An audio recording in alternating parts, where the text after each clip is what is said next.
अस्सलाम वालेकुम, this is Zaara Shafi. उम्मीद करती हूँ आप तमाम लोग खैर खैरियत से होंगे। तो हस्बे रिवायत पाकिस्तान टीम की बुरी परफॉर्मेंस का सिलसिला जारी है। इससे पहले भी हम बांग्लादेश से सीरीज़ हार चुके हैं और अब अगेन वेस्ट इंडीज़ से भी सीरीज़ बचाने की नौबत आ चुकी है। सेकेंड T20 इंटरनेशनल में पाकिस्तान टीम को शिकस्त का सामना करना पड़ा है और बड़ा ही सनसनीखेज़ ये मैच रहा। जिस तरह से वेस्ट इंडीज़ आखिर तक इस मैच को लेके आया और फिर उन्होंने, कहते हैं ना, पाकिस्तान के मुंह से जीत छीन ली, तो बिल्कुल वही वाले मामलात हमें देखने को मिले हैं।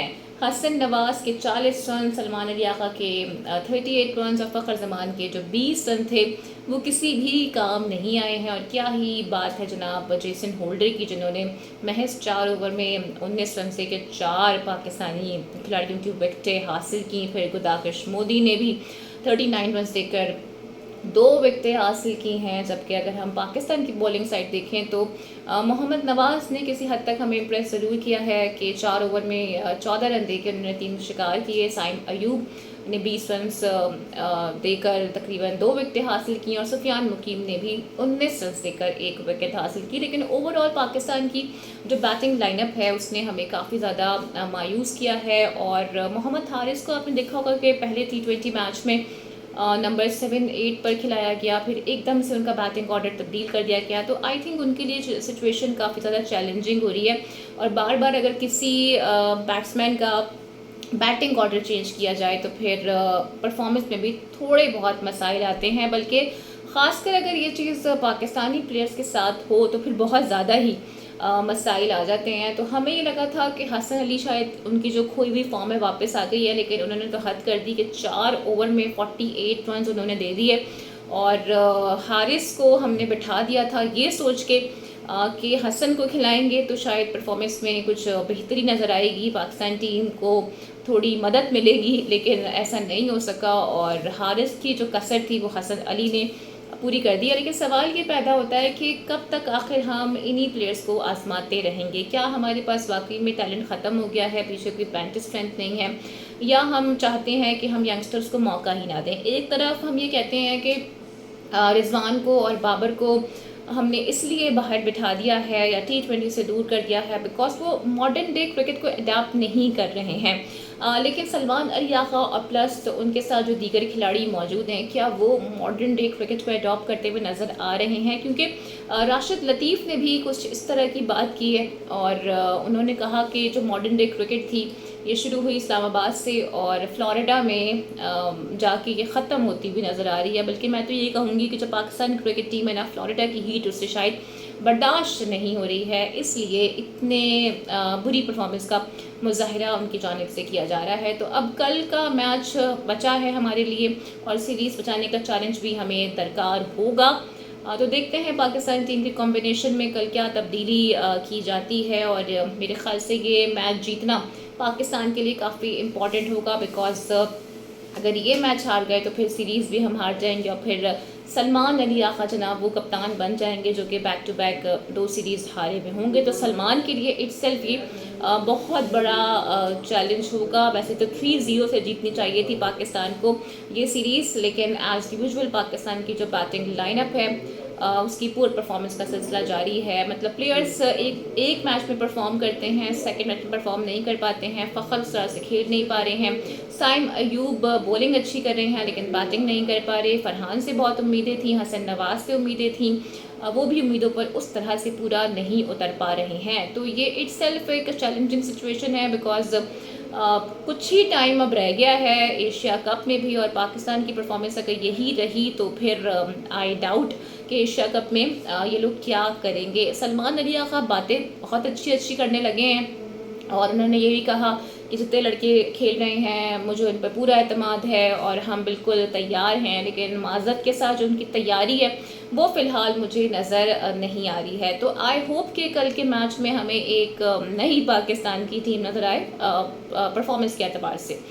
जनाब इसके अलावा एक बड़ा फ़ैसला PCB की जानिब से किया गया है और PCB के बोर्ड के गवर्नेंस का इजलास हुआ था और पाकिस्तान टीम अब से WCL जो कि 2026 में होगा उसमें अब शिरकत नहीं करेगी। इन पे पाबंदी लग गई है और पाबंदी लगने की वजह यही है कि कहा जा रहा है कि एक तरफा फेवर दी जा रही है, जो कि सही बात भी है। आपको याद होगा कि भारत ने एक नहीं बल्कि 2 दफ़ा पाकिस्तान से खेलने पर इनकार किया, एक दफ़ा लीग मैच में और फिर सेमीफाइनल में भी वो बाइकआउट कर गए। लेकिन जब लीग मैच में उन्होंने बाइकआउट किया तो जो रूल्स हैं वो ये कहते हैं कि वो पॉइंट के हकदार नहीं थे, लेकिन उसके बावजूद भी शायद लीग को मज़ीद इंटरेस्टिंग बनाने के लिए और इसमें लोगों का इंटरेस्ट बरकरार रहे इसलिए भारत को एक पॉइंट दे दिया। और दो भारत बिल्कुल भी अच्छा नहीं खेला, बस एक ही मैच जीते थे वेस्ट इंडीज़ से और इस बिहाफ पे, और जो एक पॉइंट को खैरात में मिला था उस बिहाफ पे वो पहुंच गए थे सेमीफाइनल में।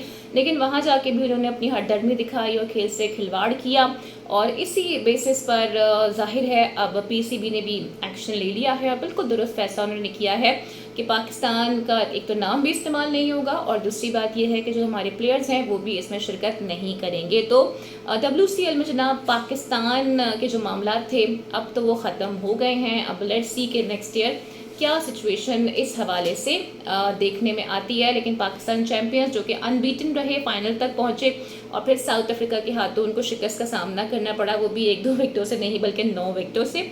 और क्या ही बात है जनाब AB डिविलियर्स की। सही तरह से देखा जाए तो मॉडर्न डे क्रिकेट तो AB डिविलियर्स खेल रहे हैं और इस पूरे टूर्नामेंट में ये उनकी तीसरी सेंचुरी थी। एक उन्होंने मेरे ख्याल से बनाई थी ऑस्ट्रेलिया के अगेंस्ट, फिर बनाई थी भारत के अगेंस्ट और एक बनाई है अब जनाब पाकिस्तान के अगेंस्ट, जहां पर तकरीबन 60 बॉलों पर उन्होंने 120 रन बना दिए हैं। तो हमारे यंगस्टर्स को चाहिए, हमारे जो नए अपकमिंग क्रिकेटर्स हैं उनको चाहिए कि वो AB डिविलियर्स को देखें और उनको फॉलो करें कि वो किस तरह से खेल रहे हैं डिस्पाइट जो उनकी एज है, लेकिन इसमें भी वो कितने फिट हैं, ख्याल रखते हैं अपनी फ़िटनेस का और ज़बरदस्त उनकी शॉट सिलेक्शन है। मतलब वो ऐसे खेले हैं कि आपको क्रिकेट देखने का जो मज़ा होता है वो दुबाला हो जाता है। लेकिन पाकिस्तान अनफॉर्चुनेट रहा। मुझे याद है फर्स्ट सेशन में भारत से शिकस्त का सामना करना पड़ा था, तब भी अनबीटन रहे थे और अब भी ऐसा हुआ कि दोबारा से हम अनबीटन रहे। बट साउथ अफ्रीका के लिए मुझे खुशी है बिकॉज बड़े कम टूर्नामेंट वो जीत पाते हैं और इस बार उन्होंने ऑस्ट्रेलिया को भी हराया, वो भी बड़ा ज़बरदस्त मैच था। और उसके बाद अब उन्होंने पाकिस्तान साइड को जो कि अनबीटन थी उनको भी हरा दिया है। तो ये हमारा अलमिया रहा है शुरू से अभी तक कि हम अच्छा अगर खेल रहे होते हैं हम फिनिश नहीं कर पा रहे होते हैं।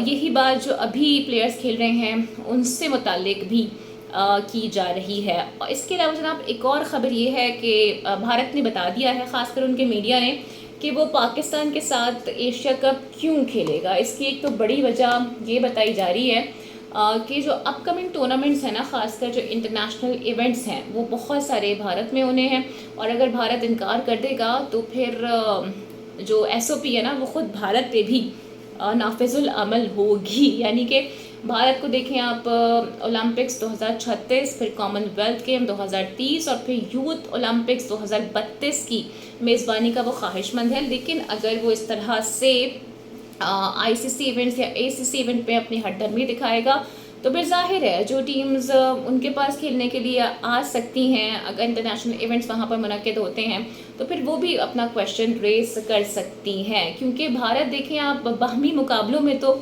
ये सब चल जाता है, जो बायलैटरल सीरीज़ होती हैं कि ठीक है हम बाइकआउट कर रहे हैं, हम नहीं खेलेंगे। लेकिन जहाँ बात आती है मल्टी नेशनल इवेंट्स की तो वहाँ पर जनाब इनकार करना इतना आसान नहीं होता है। और यही वजह है कि भारत की जानिब से मुस्तकिल ये सिग्नलिंग आ रही है कि वो एशिया कप भी खेलेगा और पाकिस्तान के साथ मैच भी खेलेगा, उसका बाइकआउट नहीं किया जाएगा। तो ये थी अब तक की अपडेट्स। उम्मीद करती हूँ कि आज की वीडियो आपको पसंद आई होगी। Don't forget to like and subscribe my channel. अगली वीडियो में आपसे फिर मुलाकात होगी। चलते टेक केयर, अल्लाह हाफिज़ and don't forget to like and subscribe my channel.